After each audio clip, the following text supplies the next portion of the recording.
Salut à tous les amis, j'espère que vous allez bien. En tout cas, je suis énormément satisfait, vraiment. Je suis plein de joie, vraiment. Je peux vous dire que ce match-là m'a procuré plus d'émotions que lorsqu'on a joué contre Antwerp. C'était tellement émouvant lorsqu'on est revenu au score, lorsqu'on a pris le dessus du match. J'ai crié à plein gosse, c'était tellement fort, vraiment. Même le match de la Ligue des Champions ne m'a pas procuré autant de sentiments, vraiment autant d'émotions, je devais dire. J'ai tellement aimé voir ce Barça revenir faire cette remontada et je peux vous le promettre que pendant tout le match, j'y ai cru jusqu'au bout. C'est fou. De base, lorsqu'on nous mène, et je dois l'avouer, même quand Villarreal, je n'y croyais même pas. De base, lorsqu'on nous mène à ce genre de score et que notre équipe n'arrive pas à être offensivement, n'existe pas offensivement, lorsqu'on a des adversaires qui jouent le bus, généralement, je n'y crois même pas parce que je ne crois pas vraiment à ces remontadas-là. C'est tellement rare avec le Barça que je n'y crois pas. Mais aujourd'hui, je ne sais pas pourquoi. Je n'arrêtais pas de me dire que le Real le fait, on peut le faire. Le Real le fait, on peut le faire. Je ne sais pas pourquoi. Peut-être que c'est peut-être à cause du match du Real pendant la Ligue des Champions. J'étais tellement en colère de voir, il s'appelle comment déjà, Bellingham marquer à la fin que c'est resté en moi. J'y croyais encore dur comme fer. Et là, on marque le premier but. Wow, je me suis dit, encore un, encore un, encore un. Je criais tellement que bam, le deuxième but est arrivé. Et là, je me suis dit, non, ils vont peut-être revenir au score. Peut-être qu'ils vont marquer avant nous. Non, non. Finalement, je vais encore y croire. Le troisième but. Il fallait voir, avant que l'on marque, ce soit même le premier but. J'étais ravi de savoir qu'il y avait plusieurs temps d'arrêt. Donc, je m'attendais à ce qu'on puisse nous donner une longue période de récupération, quoi, les minutes additionnelles. Mais après, lorsque on est revenu au score, on a marqué les 3 buts. J'étais tellement en colère de voir les 7 minutes qu'on nous avait données que... C'était lunaire, vraiment c'était lunaire. Au début, j'étais ravi par rapport aux arrêts de jeu qu'il y a eu. Je me suis dit, on va avoir au moins 8 minutes de temps de jeu, voire 10. Donc, on aura peut-être le temps pour marquer au moins 1 ou 2 buts et revenir au score. Après, lorsque c'est nous qui avons repris le dessus sur le match, je me suis dit non, il ne faut pas qu'on nous donne autant de minutes, ok? J'ai souhaité tellement qu'on puisse nous donner 2 à 3 minutes avant la fin que je peux vous assurer que les 7 dernières minutes, je peux dire que j'ai même été plus stressé pendant les 7 dernières minutes que pendant tout le match, vraiment pendant tout le match. Je n'avais pratiquement plus les yeux sur l'écran pour regarder le match, mais je vérifiais tout le temps le chrono. C'est fou. Alors qu'il y avait le chrono exactement sur l'écran. C'est tellement bête. Donc, j'étais tellement ravi. Alors là, vraiment ravi. Et je dois vous le dire, au-delà même du score, au-delà de la victoire, ce qui me plaît avec ce Barça, le Barça de cette saison, c'est cette mentalité-là d'aller jusqu'au bout du match pour le gagner. Le Real, on a depuis un certain bout de temps, mais nous, généralement, avec le Barça, le défaut, c'est qu'on gagne, bon, excepté la période où on avait les Messi, la période du remontada, ok. Après cette période-là, vous savez de quelle manière le Barça a coulé. Et généralement, lorsque nous ne menons pas l'adversaire, lorsque ce n'est pas nous qui menons la cadence et que l'adversaire arrive à nous marquer, ce dernier se replie, ça ne se passe pas bien à la fin, ok? Mais cette fois-ci, ils ont... Qu'est-ce que je raconte? Depuis que cette saison a commencé, ils arrivent à garder le moral jusqu'à la fin. Et ça, c'est tellement important, surtout en Ligue des Champions. C'est tellement important pour ne pas perdre le contrôle, être vraiment focus sur la victoire, focus sur le jeu. Ça m'a tellement fait plaisir. Déjà, la fois dernière, c'était 4 buts à 3. Aujourd'hui, 3 buts à 2. Contre le Celta Vigo, je m'attends à ce qu'on gagne 1 but à 0, 1 but partout et un match nul avec un écart d'un but. Ok, je ne m'attends pas à ce qu'on puisse marquer 2 ou 3 buts. Vraiment, je sais de quelle manière cette équipe-là joue le bloc bas, n'aime pas attaquer, aime vraiment défendre. Donc, je ne m'attends pas à un grand miracle. Mais aujourd'hui, je suis tellement satisfait. Et je dois vous le dire, c'est vrai qu'il y a eu énormément de choses à dire. Vraiment, en termes de jeu, oh, une vraie véritable catastrophe. Je dois le dire, pendant les 19 premières minutes, en tout cas avant qu'on nous marque le premier but, défensivement, je trouvais que c'était plutôt au top. Ok, mais une fois qu'on a pris le premier but, c'était du n'importe quoi, vraiment du n'importe quoi. Je n'ai pas reconnu le Barça. En première période encore, je pouvais dire que c'était pas top, ok, mais il y avait encore un style de jeu. On reniait avec la balle, mais on n'était pas offensivement dangereuse. D'ailleurs, je crois que la seule action dangereuse, c'est celle qui a été créée par Marco Alonso, et c'est avec de la tête. Donc, pour vous dire qu'il n'y avait pas vraiment du danger.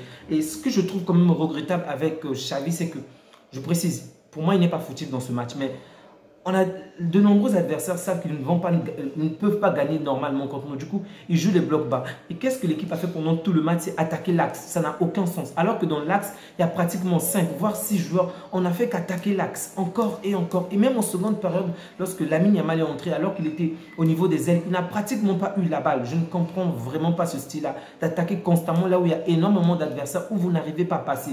Si on avait des joueurs vraiment, on va dire des extrêmes créatifs comme des Neymar, des Ronaldinho qui arrivent à effacer 3 à 4 joueurs, ok, là encore je pouvais comprendre. Mais on a des joueurs comme des Ferran Torres. Non, je ne le reproche de rien. Ce que je veux dire, c'est que les joueurs qu'on a en ce moment ne sont pas assez, on va dire, techniques pour pouvoir éliminer 4 à 5 joueurs et faire la différence. Ok, donc attaquer les ailes est préférable ou encore mieux, tirer à distance. On a vu la différence en seconde période lorsque Araujo est entré. Je crois que ça devait être à la 52e minute où il frappe et c'était la première réaction la plus dangereuse du Barça. À la 52e minute, aux environs en tout cas. Un puissant tir à distance, vraiment, c'était tellement beau à voir.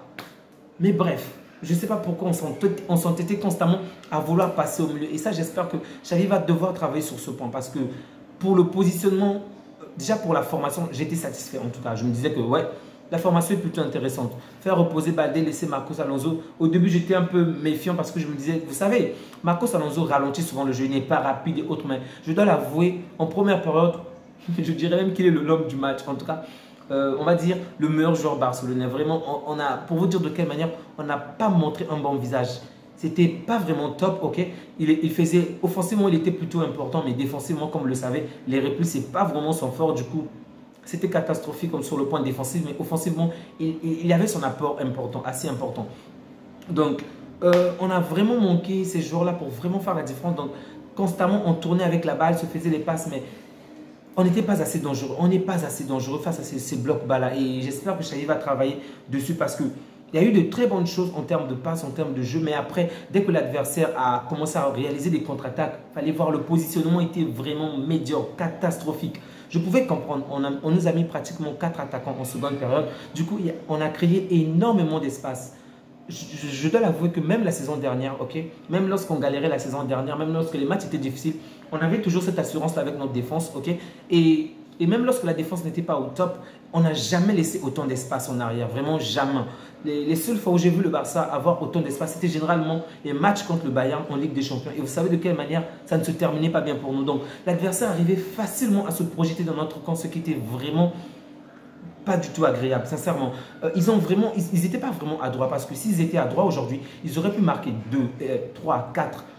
Vraiment, ils ont eu énormément d'occasions, mais ils n'ont pas su profiter de leur temps fort. Et du coup, ils ont perdu. Généralement, vous savez, je suis contre ces équipes qui jouent constamment le bloc bas, qui n'ont pas assez d'ambition. Mais je dois le dire aujourd'hui, j'étais satisfait. Pas de performance du Barcelone, mais de voir un adversaire qui non seulement a joué un bloc bas, mais c'était intéressant. Déjà, ils n'étaient pas là dans la violence pour faire du mal aux autres, comme avec les Osasuna et les autres. Non, malgré l'écart de niveau, ils ont vraiment gardé leur positionnement. Ils ont respecté vraiment les consignes de leur coach. Vraiment, c'était beau à voir, sincèrement. Et je pense que le coach doit certainement s'en vouloir parce que ce n'est pas de sa faute, mais d'une certaine manière, ça l'est. Parce que son équipe menait au score, ok, et on était pratiquement aux alentours de la 79 voire 81 minutes. Et c'est là-bas qu'il décide de sortir ses joueurs, Las Palmas, qu'il décide de sortir, le gars là, il s'appelle comment déjà, Larène. Donc, les joueurs les plus importants de son équipe, il décide de les sortir alors que Larsen, pardon.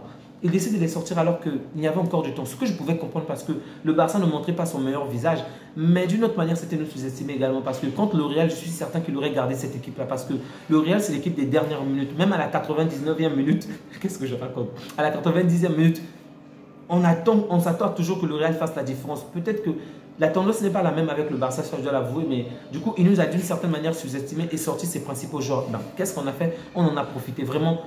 J'ai aimé les remplacements que Xavi a réalisés, vraiment, je dois le dire. Pour la première fois, on va dire que c'est très rare que Xavi puisse me satisfaire à ce point. C'est vrai que défensivement, ça nous a porté préjudice, mais offensivement, c'était déjà beaucoup plus intéressant, vraiment beaucoup plus intéressant qu'en première période. Donc, les 80 premières minutes, on n'a vraiment pas existé. Généralement, je me plains des victoires du Real. Vous le savez, je dis que c'était pas une victoire pas méritée, mais disons une victoire frustrante, je dois le dire ainsi, parce que parfois, on voit le Real se faire marteler, ok, et à la dernière minute, revenir au score et gagner. Et moi, ça m'énerve. Je dois le dire, aujourd'hui, c'est exactement la même chose. Si je me fie simplement au jeu qu'on a réalisé, au match, on ne mérite pas cette victoire parce que l'adversaire était beaucoup plus dangereux que nous et on a vraiment manqué de créativité offensive. Mais c'est aussi ça le foot. Donc aujourd'hui, on s'est imposé à la dernière minute comme le Real de Madrid. Donc on est un peu devenu des... Comment ça les appelle déjà Comment dire le terme exact? C'est pas qu'on ne mérite pas la victoire, mais c'est pas non plus aussi un coup de chance, mais disons que on a gardé cette détermination jusqu'à la fin, ok? Et j'espère vraiment qu'on va garder cette mentalité. Vraiment, je peux vous l'assurer que pour moi, cette victoire a même beaucoup plus de valeur, beaucoup plus d'impact que même celui de Antwerp. Antwerp, je sais pas, Antwerp, ça se prononce comme ça, je crois. Bref, donc, je suis vraiment, alors là, vraiment satisfait. C'est vrai qu'individuellement, il y a des tas de choses à dire, vraiment. Je ne veux pas que la vidéo soit longue, mais il y a tellement de choses à dire. Par exemple, j'ai trouvé que Ferran Torres n'était pas dans son bon soir aujourd'hui. Il a eu pratiquement 2 actions où il pouvait faire la différence, où il n'a pas du tout été à la hauteur. Vraiment, c'est une mauvaise soirée pour lui. Félix également en première période a foutu du n'importe quoi. Je dirais que c'est à partir de la 75e minute que la majorité de ces joueurs-là ont commencé vraiment à montrer un meilleur visage. Cancelo n'en parlant plus. Offensivement, ça pouvait... Qu'est-ce que je raconte? Même en première période, en fait, on ne l'a pas énormément vu, ok? Et le pire, c'est que non seulement on ne l'a pas vu en termes offensivement, mais défensivement, c'était une catastrophe. Il faisait pratiquement les passes aux adversaires. Même le gardien Ter Stegen a failli commettre une erreur pendant le match. Bon, heureusement qu'il nous a quand même sauvés avec certaines actions assez dangereuses. Donc, dans l'ensemble, c'était pas bon. Individuellement, c'était pas bon. Collectivement même, je dirais que c'était pas bon. Donc, en première période, je dirais que les 3 joueurs que j'ai quand même trouvé assez intéressants, ok? Pas intéressants, mais assez. On va dire déjà, c'est Marco Alonso. Et vous savez, lorsque c'est Marco Alonso le meilleur joueur, il y a forcément quelque chose qui ne va pas bien. De Jong, qui a quand même fait une première période, en tout cas assez intéressante, jusqu'à ce qu'il se fasse mal. Et là, on a vu qu'il souffrait quand même. Du coup, il est sorti à la 35e minute. Et vous savez que lorsque De Jong n'est pas là, le milieu n'est pas en meilleur de sa forme, ok? Donc, j'espère pour lui que ce n'est pas grave, mais disons que suite à sa blessure, il a quand même mis du temps sur le terrain, donc ça ne doit pas être une blessure, on va dire, assez extrême. J'espère juste qu'il sera là lors des rencontres très importantes. Donc, Roméo, bon, j'ai pas trop compris pourquoi on l'a sorti en mettant Gavi, ça je dois l'avouer, j'ai pas trop compris. Je m'attendais plus à ce qu'on sorte Christensen, ok? Christensen parce que déjà, il avait un carton jaune, 2... Je crois qu'il est épuisé, je ne sais pas comment dire, mais je ne l'ai pas trouvé vraiment, on va dire, important aujourd'hui. Tandis que Marco Alonso, c'est vrai que de base, ce n'est pas le joueur que je mettrais de prime abord, mais en première période, j'ai quand même trouvé qu'il avait réalisé une première période assez intéressante, mais bon, après on l'a quand même sorti. Ça, j'étais quand même perplexe, je n'avais pas très bien compris ce choix de Xavi, mais au final, il a pris la bonne décision. C'est vrai qu'on a eu plusieurs fois des actions dangereuses dans notre dos, mais c'était la bonne décision à prendre. Gundogan aussi n'était pas en forme, donc ce n'était pas du tout la meilleure de sa forme. Koundé, je pense encore ça va. Première période, deuxième période. Après le premier but, c'est vrai que lui également, il a un peu coulé, mais dans l'ensemble, je dirais que par rapport aux autres, c'était déjà une meilleure forme. Cancelo, comme je vous l'ai dit, c'était pas vraiment top. Donc, tous n'ont pas été à la hauteur. Vraiment, tous n'ont pas été à la hauteur. Mais c'est à partir de la 75e minute que ça a commencé à changer un tout petit peu. Et à partir de la 88e minute, à la 85e minute, je crois, non, 82e minute, c'est alors que Lewandowski marque le premier but. Waouh! Une excellente passe. Non, 80e minute, ok. Vraiment, c'était un caviar de la part de Félix. Oh, les Félix, les Joao nous font du bien. Les Joao nous font tellement du bien.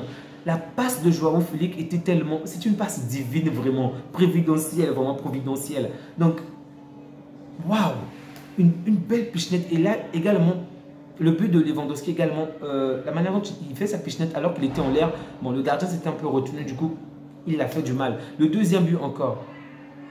Une belle projection, une belle passe une fois de plus. Là, c'est maintenant Cancelo qui fait la passe dans la défense. Il fallait voir, il s'appelle comment déjà? Lewandowski. Une fois de plus, il claque le but. Et le troisième but, c'est le petit Gavi qui faisait jusque-là un match pas très intéressant. Certes, il a réalisé énormément de courses importantes, mais en termes de contenu, ce n'était pas du tout de la bonne qualité. Mais au final, sa passe est tellement divine, astrale, magique. Punaise, c'était vraiment divin. Donc, il réalise une très bonne passe. Et là, Cancelo se retrouve une fois de plus dans un endroit où il n'est pas censé se trouver. Vraiment, c'était tellement beau à voir. Et là, c'est grâce à lui, une fois de plus, que l'on gagne le match. Vraiment, l'impact de ces 2 joueurs qu'on nous a prêtés est juste palpable. Et j'espère vraiment qu'ils vont davantage s'améliorer avec le temps pour nous donner plus de victoires. Donc, c'est un point très important, c'est 3 points très importants pour nous aujourd'hui. Ça sera très important, surtout par rapport au match de demain. Donc, le Real va affronter l'Atlético demain et je souhaite de tout cœur, vraiment de tout cœur que le Real perde ce match. Vraiment, si jamais le Real venait à perdre, ça serait un week-end parfait, vraiment parfait. Parce que là, le Real va quand même jouer avec une certaine pression. Si on avait perdu ce match, ben, ils auraient pu se relasser, genre, jouer calmement dans le sens que, ouais, peu importe le score, ils vont être soit premiers avec Girona, ok. Mais le fait qu'on ait gagné le match, ben, ça va les pousser à se surpasser, à se dépasser. Et j'espère juste que Atlético sera à la hauteur. Mais je dois l'avouer que toutes les fois que je compte sur Atlético pour éliminer le Real ou mettre des bâtons dans les roues d'un adversaire, je ne suis jamais satisfait des résultats. Donc, au minimum un match nul, pardon. Que les joueurs d'Atlético fassent le tout possible, soit un match nul, soit une victoire. Vraiment qu'ils ne doivent pas perdre contre le Real demain. Ça sera très important pour nous. Donc, on va s'arrêter là parce que la vidéo risque d'être très très longue. Vous avez certainement remarqué que la qualité de certains contenus ont quand même baissé. Donc, j'ai quelques problèmes avec mon logiciel en ce moment de montage. Du coup, je ne produis pas énormément de contenu en ce moment, c'est à cause de cela. Donc, j'y travaille en ce moment et j'espère régler le problème le plus rapidement possible afin de produire plus de vidéos. Merci à vous qui continuez à soutenir la chaîne, à vous qui continuez à laisser des likes ou même des personnes silencieuses, des personnes, celles-là qui voient mais qui ne disent rien. Mais ça me fait toujours plaisir de lire certains commentaires. Donc, n'oubliez surtout pas de laisser un like, de vous abonner. C'est gratuit. Ok, c'est vraiment gratuit. Il n'y a pas d'abonnement dessus. Donc, c'est gratuit et ça permet à la chaîne davantage d'avoir de l'ampleur. Donc, ça donne plus d'envie de réaliser d'autres vidéos. Merci. Je vous souhaite une agréable soirée. Prenez bien soin de vous ainsi que des vôtres et que Dieu vous garde. Au revoir.